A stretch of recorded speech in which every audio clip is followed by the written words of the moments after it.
कई परंपराएं टूटी, समय में बदलाव हुआ, बजट के लिए एक दिन एक तारीख तय की गई और उसके बाद लाल कलर के ब्रीफकेस को हटाया गया। यहाँ कुछ कह रही हैं मीडिया कर्मियों से और सीधे अब यहाँ से राष्ट्रपति भवन फाइनेंस मिनिस्टर यहाँ से रवाना होते हुए और मीडिया कर्मियों को थोड़ा सा सब्र रखने की शायद उन्होंने यहाँ मुस्कुराते हुए बात कही। और अब सीधे राष्ट्रपति भवन जाएंगी फाइनेंस मिनिस्टर और उसके बाद वहाँ वो राष्ट्रपति रामनाथ कोविंद से अनुमति लेंगी, एक ये ऑफिशियल प्रोटोकॉल होता है और उसके बाद वो संसद का रुख करेंगी। तो लगातार तस्वीरें हम आपको दिखाते रहेंगे, बजट से जुड़ी हुई हर जानकारी आपको देते रहेंगे और हर बजट की जो टेक्निकलिटी होती है, तकनीकी शब्द होते हैं, उन्हें डिकोड भी करते रहेंगे। और उससे पहले हम आपको बता रहे हैं कि अलग अलग उत्तर प्रदेश के अलग अलग इलाकों में रहने वाले जो लोग हैं उनकी क्या प्रतिक्रियाएं हैं, क्या उम्मीदें हैं इस बजट से। वाराणसी का रुख करते हैं, उपेंद्र द्विवेदी हमारे साथ वहां से जुड़े हुए हैं। उपेंद्र, अगर बात करें एमएसएमई सेक्टर को भी खासी उम्मीदें इस बजट से हैं, अगर हम वाराणसी का हाल जानना चाहें तो वहां किस तरह की उम्मीदें, किस तरह की राहत की बात कर रहे हैं लोग?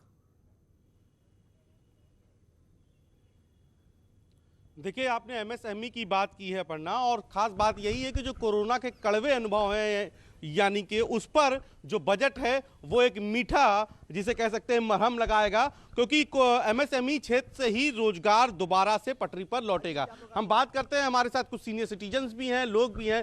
अच्छा, आज बजट पेश हो रहा है, क्या उम्मीद कर रहे हैं आप आज के बजट से? कैसा लग रहा है बजट से?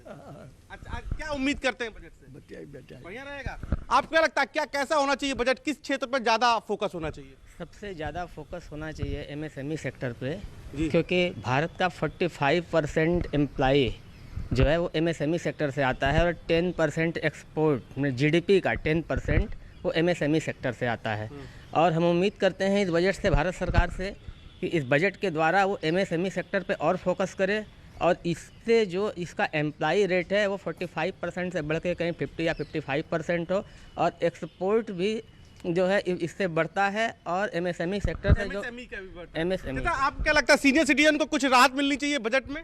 एकदम मिलना चाहिए। जी जी।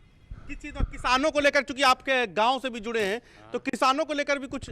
किसानों को लेकर किसानों को मदद ज़्यादा मिलना चाहिए। जीएसटी जो लगा है किसानों पर वह खत्म करना चाहिए। खत्म करना चाहिए। तो जीएसटी को, और भी कुछ लोग हैं, आपको क्या लगता है बजट से क्या उम्मीद है आपको? बजट से उम्मीद क्या बताएं, हर चीज तो महंगा हो गया है जी, हर चीज तो महंगा हो गया है। जो 40 रुपया का सामान मिलता था वो 60 रुपया का बिक रहा है। महंगाई पर किसी भी सरकार का किसी भी प्रकार का कोई कंट्रोल नहीं है। कुल मिला के आम आदमी के जो घर का बजट है वो कम हो, मैं बिगड़ गया है बजट। हर आदमी टेंशन में, हर आदमी परेशान है। तो बजट जो है महंगाई को लेकर भी, आपको क्या लगता है, क्या उम्मीद है आपकी? वही है, सस्ताई बढ़े और हमको और कुछ नहीं करना। आपको लगता है कि जो है, चूंकि जिस तरीके से कोरोना काल में उद्योगों को काफी नौकरियां आ गई, आम आदमी की थोड़ा सा आय घटी है, उसको लेकर भी कुछ खास राहत पैकेज होने चाहिए? बिल्कुल होने चाहिए। अभी 20,000 करोड़ का राहत पैकेज पिछले कोरोना के दौरान जो है निर्मला सीतारमण जी ने घोषित किया था। हम उम्मीद करते हैं कि नए बजट में इस सेक्टर को और भी ज़्यादा मजबूती दी जाएगी, क्योंकि ये जो है बैकबोन है भारत की अर्थव्यवस्था का।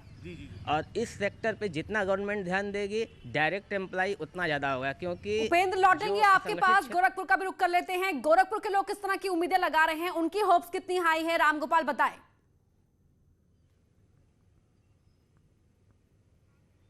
बिल्कुल, गोरखपुर के लोगों का साफ कहना है कि जो खास करके युवा वर्ग है, उनका कहना है कि इस कोरोना के संकट काल में उनकी नौकरियां गई हैं, रोजगार के जो अवसर थे वो कम हुए हैं।